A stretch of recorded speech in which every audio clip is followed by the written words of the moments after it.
Office de radio et télévision du Mali, bienvenue sur notre antenne à Tinzaouaten. Il est 7 heures, même heure à Kita.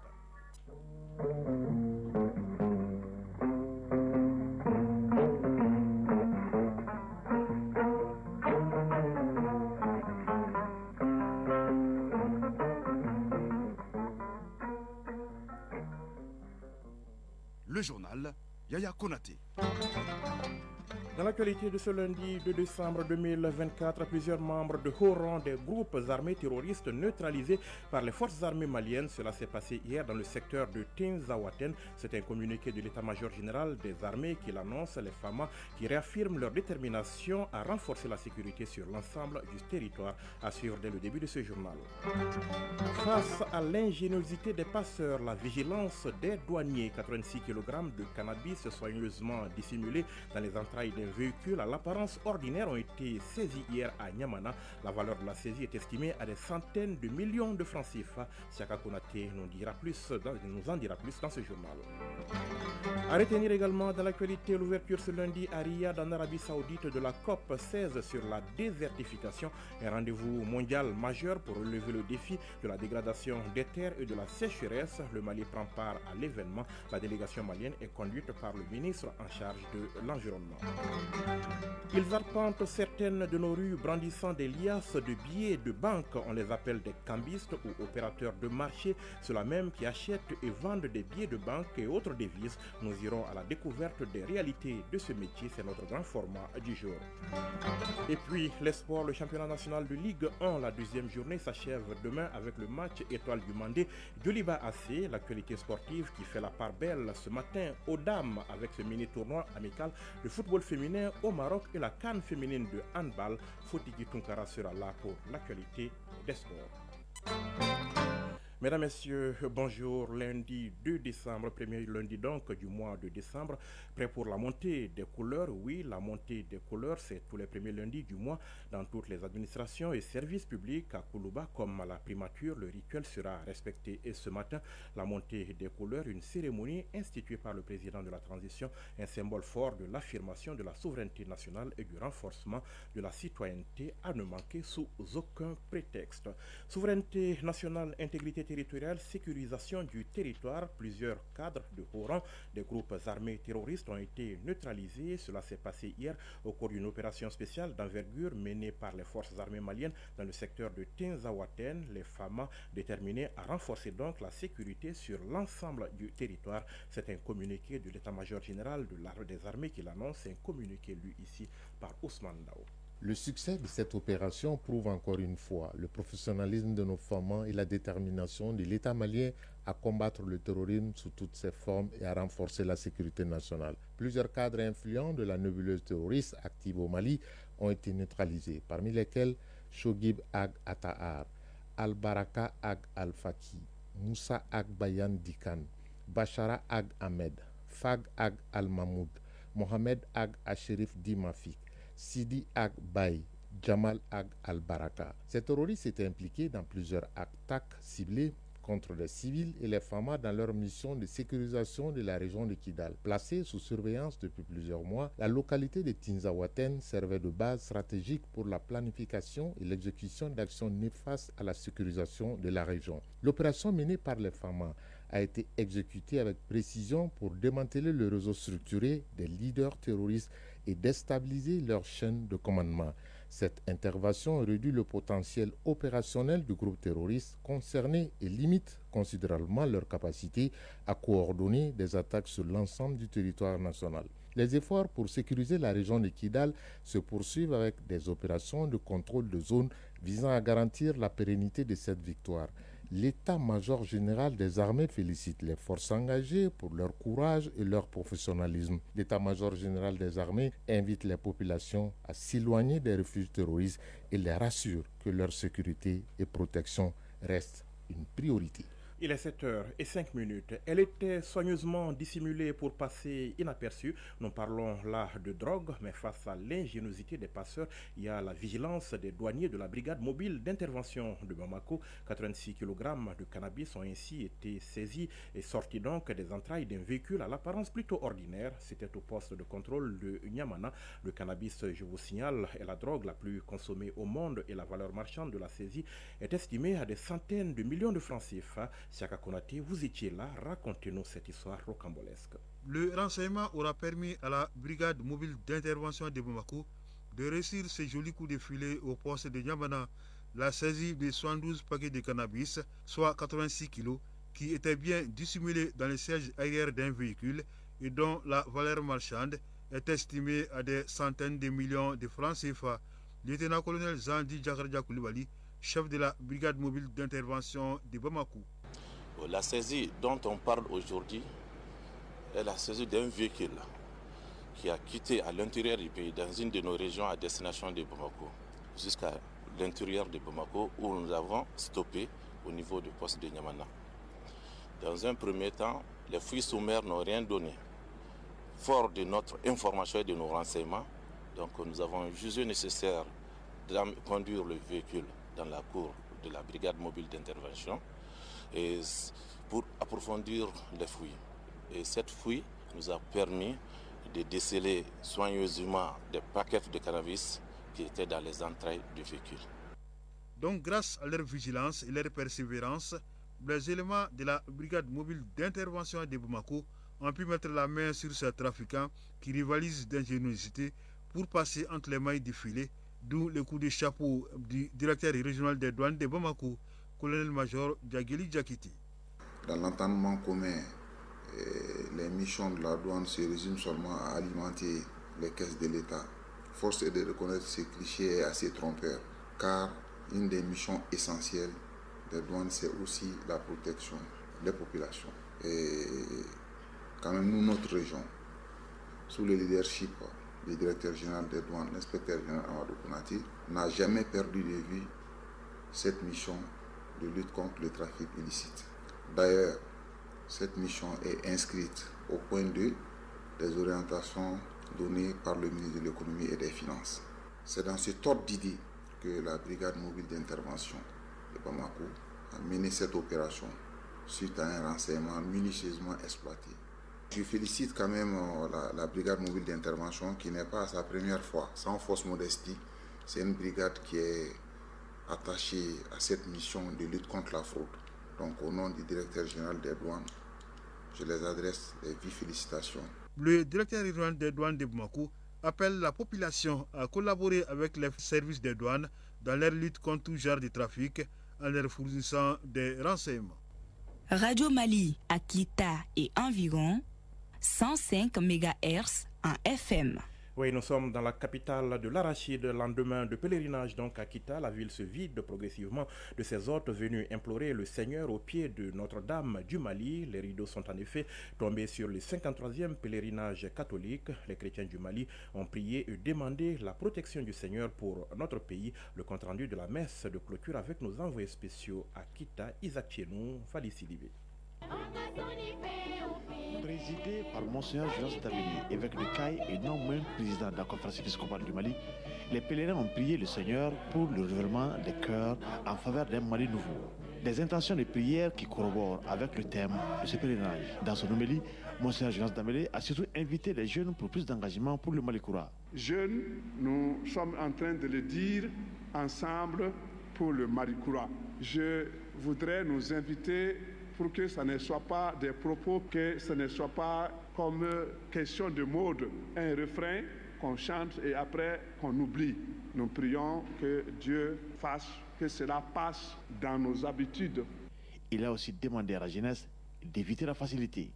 L'église présence évangélique du Mali n'a pas manqué ce 53e pèlerinage.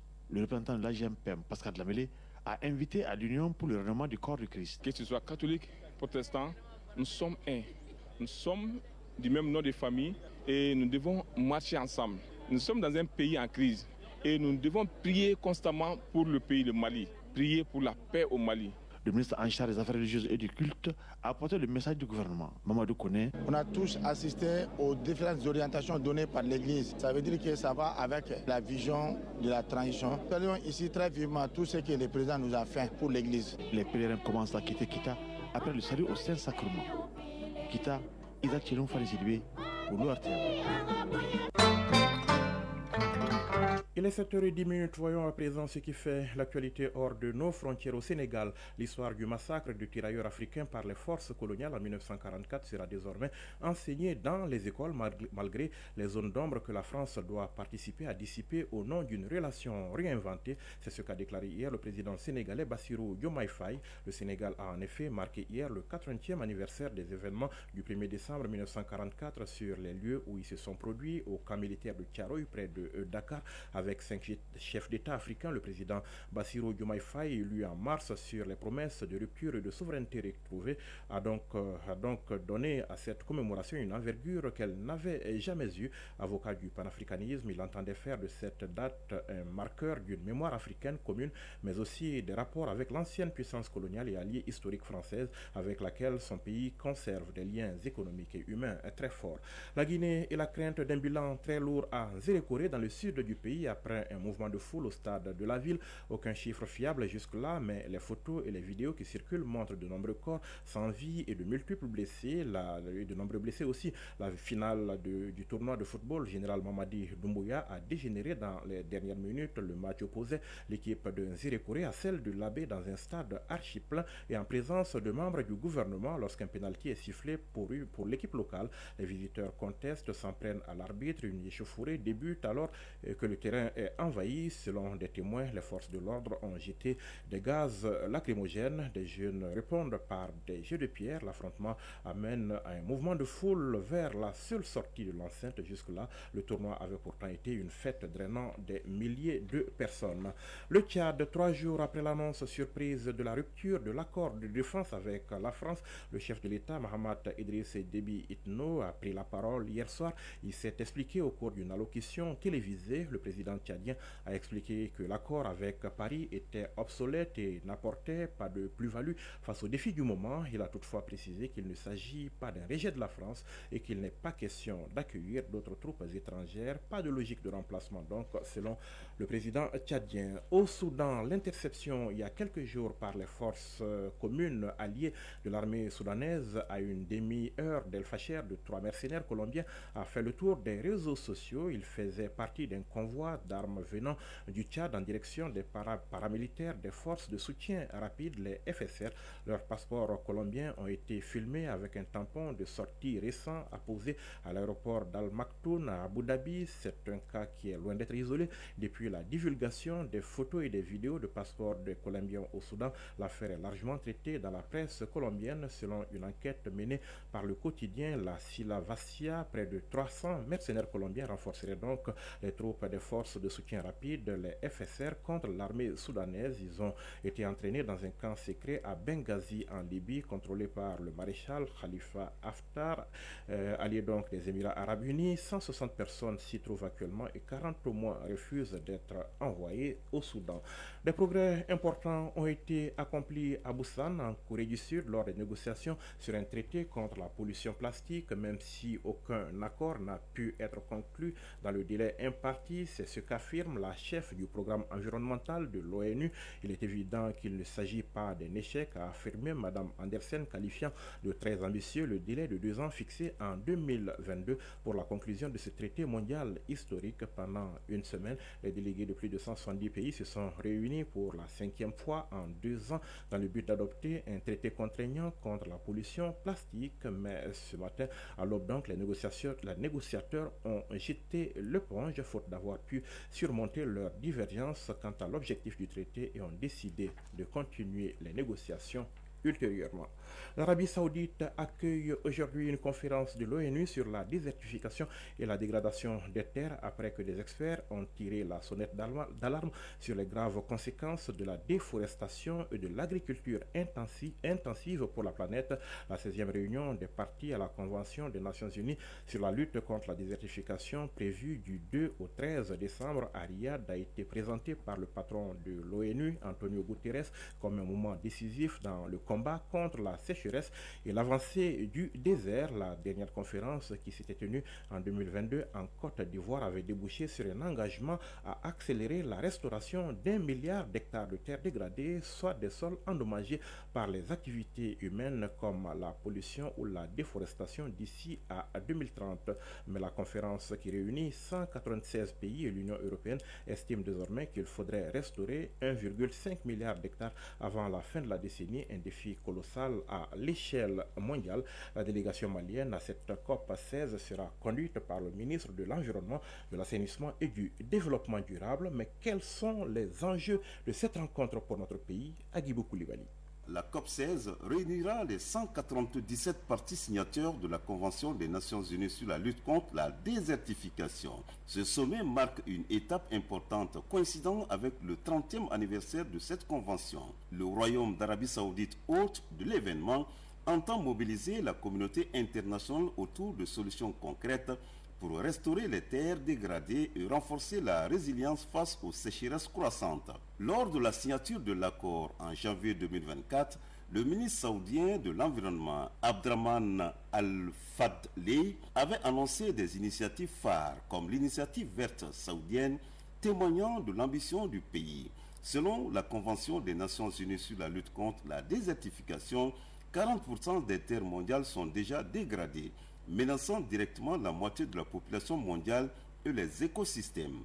Avec une augmentation de 29% des sécheresses depuis 2000, il devient urgent d'agir. Le Mali sera présent à travers une délégation conduite par la nouvelle ministre de l'Environnement, de l'Assainissement et du Développement durable, Doumbia Mariam Tangara, avec une innovation notable cette année, la participation de jeunes négociateurs maliens. Ces derniers, aux côtés d'experts nationaux, animeront des panels pour mettre en avant les efforts du Mali en matière de gestion durable des terres. Alors que le compte à rebours est lancé, Riyad deviendra ce lundi 2 décembre 2024 le centre des décisions internationales sur la désertification, un enjeu vital pour l'avenir de la planète. Les regards sont désormais tournés vers cette conférence qui doit passer des promesses aux actions concrètes.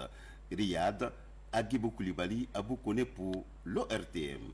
Voilà donc Agibou Koulibaly et Aboukone qui sont nos envoyés spéciaux pour cette COP 16 sur la désertification à Riyad. Nous les retrouverons donc tout au long de l'événement, l'actualité AES, dans un instant.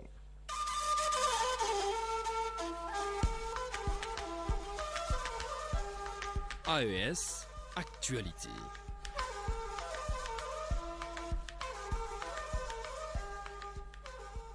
L'actualité dans l'espace AES nous amène ce matin d'abord au Burkina, à Bobo Dioulasso, pardon, oui, à Bobo Dioulasso, c'est bien au Burkina Faso. Le président du Faso y était dans le cadre de l'inauguration d'une usine de transformation de tomates et tout près de son pied-à-terre, une école, le complexe scolaire Marie-Gabrielle Choulet. Les élèves du dit établissement ont donc eu l'honneur et le plaisir de rencontrer le capitaine Traoré, à qui ils ont exprimé toute leur admiration et leur reconnaissance pour les efforts qu'il ne cesse de déployer à la tête du pays. Isiaka Dambélé de la Radio Nationale du Burkina Faso.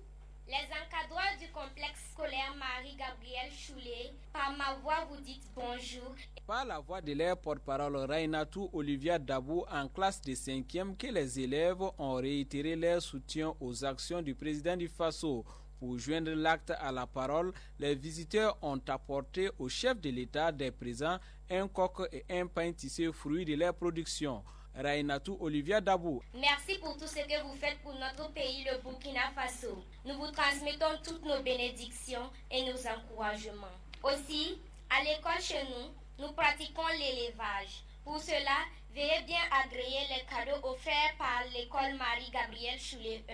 Tout en félicitant ses visiteurs, le chef de l'État a exprimé sa fierté pour cette action de bon voisinage inculquée par leur encadreur. Il a par ailleurs rappelé aux élèves l'engagement du gouvernement pour la promotion de la formation alliant la théorie à la pratique. En plus donc des cours classiques, vous faites de l'élevage et vous tissez aussi. Ah, je suis très content de savoir cela. Ça veut dire que vous êtes en train de pratiquer ce que nous sommes en train donc de vouloir que tout le monde pratique au Burkina et atteindre l'autosuffisance alimentaire. Le chef de l'État, le capitaine Ibrahim Traoré, a aussi invité ses élèves à plus de discipline, au travail bien fait, au respect de leurs enseignants et des valeurs qui fondent la nation burkinabé. Chaque phrase dans l'hymne est très importante. Demandez désormais à vos encadreurs de vous expliquer phrase par phrase ce qui veut dire notre hymne. Vous comprenez? Le sens profond de l'hymne, ça va vous amener à être de très bons patriotes. Vous êtes l'avenir de notre nation et nous voulons que demain vous soyez meilleurs que nous. Le président du Faso a rassuré les élèves que tout sera mis en œuvre pour qu'ils puissent vivre dans un Burkina de paix, de solidarité et de prospérité dans un environnement sain. La patrie ou la mort, nous vaincrons et nous allons vaincre. Il est 8h20 à Niamey, au Niger. On retiendra ce matin cette campagne de chirurgie de la cataracte qui vient de s'achever à Torodi, dans la région de Tillabéri, une initiative d'un ancien élu de la zone qui a bénéficié à plusieurs personnes nécessiteuses. Jocelyne Amosso de la radio du Niger. Cette campagne de la chirurgie de la cataracte à Torodi a mobilisé 5 793 personnes qui ont été consultées. 425 personnes ont été opérées pour 500 prévus. Une campagne salutaire selon les responsables de la santé. La population, ceux qui en ont besoin, étaient obligés d'aller à Niamey pour se faire consulter. Et la plupart des cas, les gens n'ont pas les moyens. Une campagne qui a démarré le 20 novembre. Le préfet du département de Torodi apprécie l'initiative à sa juste valeur. Je demande de continuer, puisqu'il y a la population qui en a besoin. 500 personnes seront opérées au total. L'honorable Soulé Diofo, pour leur faciliter la guérison, leur a également offert 12,5 tonnes de riz, soit 25 kg pour chaque patient, pour leur permettre de tenir pendant la période d'inertie due à la chirurgie.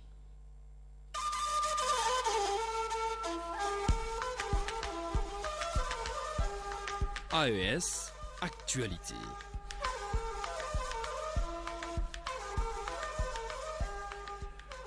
Il est 7h21 à Bamako. On en vient à présent au dossier de cette édition. Ils arpentent certaines de nos rues, brandissant des liasses de billets de banque. Les femmes ont souvent recours à leurs services pour les mariages et autres événements sociaux. Il s'agit de ceux que l'on appelle les cambistes ou opérateurs de marché, ceux-là même qui achètent et vendent des billets de banque et autres devises et qui en ont fait leur métier. Fatoumata Tangara, vous avez tenté une immersion dans ce monde. Voyons avec donc vous comment est-ce que les choses se présentent à ce niveau. Aux abords de la route et aux alentours d'une banque de la place, au quartier du Fleuve, se trouvent des cambistes. Ousmane Diakité est l'un des opérateurs assez connus dans cette zone. Les mains chargées de billets de banque, il est en pleine opération. Il y a de cela 9 ans que je fais ce travail. On trouve beaucoup de clients, parfois non. On fait l'échange à partir de 5 000 francs CFA. Et sur chaque 5 000, on ne gagne que 500 ou 750 francs CFA. Souvent, on cherche les nouveaux billets dans la sous-région. À quelques pas de lui, se dresse un autre cambiste, un cinquantenaire, tout comme le premier, lui aussi est muni de billets de banque, en train d'appeler les clients. Ibrahim Kassambara, cambiste. Ce métier a des risques, car nous sommes souvent attaqués par les bandits. Nous n'avons pas d'autre moyen à part ce métier. Il n'y a pas d'affinité entre nous et les banques. Mais couramment, ils nous vendent aussi. Dans ce secteur, chaque clientèle a sa préférence par rapport aux opérations de change. Si certains le font à la banque et d'autres par contre se dirigent vers les cambistes, les intervenants donnent des raisons de leur choix. Mahmoud Traoré, client. Je préfère changer mes billets à la banque car c'est gratuit, alors qu'avec les cambistes, c'est payant. Bintou Maïga, cliente. Bon, moi je préfère changer mes billets avec les cambistes parce que l'accès est facile. Ils ne demandent pas de pièces d'identité, même s'ils coupent un peu comme frais de change. Donc, alors qu'à la banque, il faut avoir tes pièces avoir une connaissance de ce secteur. Avec les cambistes, moi, je n'ai jamais eu de problème et je suis satisfait. Certes, cette activité de change est pourvoyeuse. En place. Ceux qui font les échanges, en réalité, ne sont que le bout de l'iceberg. Que les vrais cerveaux du modèle économique, du côté de l'offre, se trouvent dans les banques. Le métier des cambistes n'a pas que des avantages. Sa pratique comporte aussi des risques. Des risques liés notamment à la manipulation de l'argent. Le risque, c'est qu'il y ait des distributeurs qui sont en contact direct avec les vendeurs, ne disparaissent avec le capital. Et même le risque de faux monnayage. Avec le temps, ils vont s'essayer eux-mêmes à faire de la fausse monnaie. Là, ce sont des risques, eux pour les acheteurs. En tout cas, ils sont nombreux les jeunes gens dans la capitale qui vivent de ce métier. Un métier non sans risque, mais entre les risques de ce métier et la quête de leur quotidien, les acteurs ont vite fait le choix.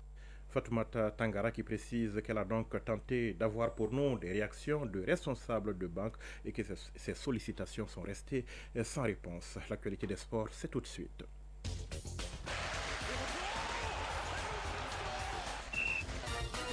Et Fotigui Tunkara est là, il est fidèle au poste. Bonjour Fotigui. Bonjour Yaya Konaté, bonjour à tous. On va commencer cette page sport par du foot avec d'abord le championnat national de Ligue 1. La deuxième journée s'achève demain avec le match Étoile du Mandé du Libassi. Oui, c'est un test grandeur nature pour les premiers Étoiles du Mandé après leur victoire 2-0 sur Afé lors de la première journée. Les premiers de Étoile du Mandé se mesurent demain mardi au champion en titre, le Djulbassé. Ce sera au stade Mamadou Konaté à partir de 16h. Un premier contre le champion en titre. L'affiche est tellement déséquilibrée qu'elle s'apparente au combat de David et Goliath. Au compte de cette deuxième journée hier, l'US Bougouba s'est imposé devant Asco 3-2. L'US Bougouni s'est incliné devant l'AS Bakardian et Baraoui 2-1. Les FC Djera et les Binga MC se sont tenus en échec 2 buts partout. Autre résultat de cette deuxième journée, les 11 cratères de Nyarela et l'AS Police ont fait match nul 0-0. L'USFAS et AFE ont également fait match nul 0-0. Le match Stade Malais de Bamako à Essera de Bamako est donc reporté à une date ultérieure en raison de la deuxième journée de la Coupe de la Confédération où les Blancs de Bamako seront en déplacement en Angola chez CD Lunda sous dimanche. À retenir toujours en foot Fotigui, ce mini-tournoi amical de foot féminin. Cela se passe au Maroc. Le Mali joue demain contre le pays hôte. Oui, battu 1-0 lors de la première journée samedi par les Zèbres du Botswana. Les Aigles du Mali affrontent demain les Lions de l'Atlas du Maroc. Le coup d'envoi du match est prévu pour 18h heure locale, mais 17h temps universel. Face au Maroc, déjà vainqueur du Botswana 3-1 jeudi, le Mali doit forcément s'imposer pour éviter la dernière place au classement. Puisqu'à l'exception donc du Mali, les deux autres pays, à savoir le Maroc et le Botswana, comptent chacun une victoire. Ces mini-tournois amicaux qui se déroulent au Maroc regroupent le Mali, le Botswana et naturellement le Maroc pays hôte. Il s'inscrit dans le cadre des préparatifs de la CAN féminine Maroc 2025. Initialement prévue en 2024, la compétition se tiendra finalement du 5 au 26 juillet 2025 en raison du tournoi olympique Paris 2024 déroulé en juillet-août dernier. Et on change de discipline. À présent, Fotigui, pour parler de la CAN féminine de handball. La 5e journée des groupes se joue demain mardi. Oui, si ça raconte sont donc au programme de cette 5e et dernière journée des groupes de la CAN féminine de handball RDC 2024 demain mardi. Le programme de la journée commence à midi avec le match Guinée-Conakry-Ouganda à 13h, suivi donc à 13h de Kenya-Algérie, j'y arrive. À 14h, le Cap-Vert rencontre l'Égypte à 15h. Le Congo croise le Sénégal à 16h. La Tunisie joue contre le Cameroun. Et à 17h, la RDC affronte l'Angola dans les matchs au sommet de la poule B. Pour l'instant, le groupe A est dominé par le Sénégal avec 8 points. Devant l'Égypte et le Congo, 6 points chacun. L'Algérie est 4e avec 2 points, tout comme le Cap-Vert 5e. Le Kenya, 0 points, est 6e sur 6. L'Angola trône sur le groupe B avec 8 points. Suivent le Cameroun et la RDC respectivement 2e et 3e avec 6 points chacun. La Tunisie est 4e avec 3 points. La Guinée-Conakry 1 point et l'Ouganda 0 point. Ferme la marche. Je précise que les 4 premiers de chaque poule se qualifient pour les quarts de finale et les 2 derniers sont donc éliminés de la compétition. C'était donc les sports et c'était Fotigui Tunkara en direct. Merci Fotigui. Merci à vous aussi. Belle journée. Vraiment. Le rappel du sommaire de ce journal. Plusieurs membres de haut rang des groupes armés terroristes neutralisés par les forces armées maliennes. Cela s'est passé donc hier dans le secteur de Tinzaouaten. C'est un communiqué de l'état-major général des armées qui l'annonce. Les FAMA qui réaffirment leur détermination à renforcer la sécurité sur l'ensemble du territoire. Face à l'ingéniosité des passeurs, la vigilance des douaniers, 86 kg de cannabis soigneusement dissimulés dans les entrailles d'un véhicule à l'apparence ordinaire ont été saisie hier à Niamana. La valeur de la saisie est estimée à des centaines de millions de francs CFA. À retenir également dans l'actualité l'ouverture ce lundi à Riyad, en Arabie Saoudite, de la COP 16 sur la désertification, un rendez-vous mondial majeur pour relever le défi de la dégradation des terres et de la sécheresse. Le Mali prendra part à l'événement. La délégation malienne est conduite par le ministre en charge de l'environnement. Ils arpentent certaines de nos rues brandissant des liasses de billets de banque. On les appelle des cambistes ou opérateurs de marché, ceux-là même qui achètent et vendent des billets de banque et autres devises. Nous sommes allés à la découverte des réalités de ce métier. C'était notre grand format de ce matin. Et puis les sports, le championnat national de Ligue 1, la deuxième journée s'achève demain avec le match étoile du Mandé Yoliba AC. L'actualité sportive qui a donc fait la part belle ce matin aux dames avec ce mini-tournoi amical de foot féminin au Maroc et la CAN féminine de handball.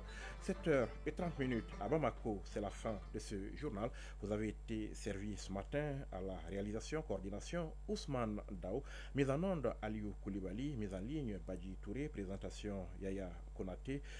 Gardez donc vos positions d'écoute. Tout de suite les infos météo, elles seront suivies de la rubrique des avis et communiqués, une présentation ce matin de Fatim Dambélé. Prenez soin de vous et des autres, passez une excellente journée, au revoir.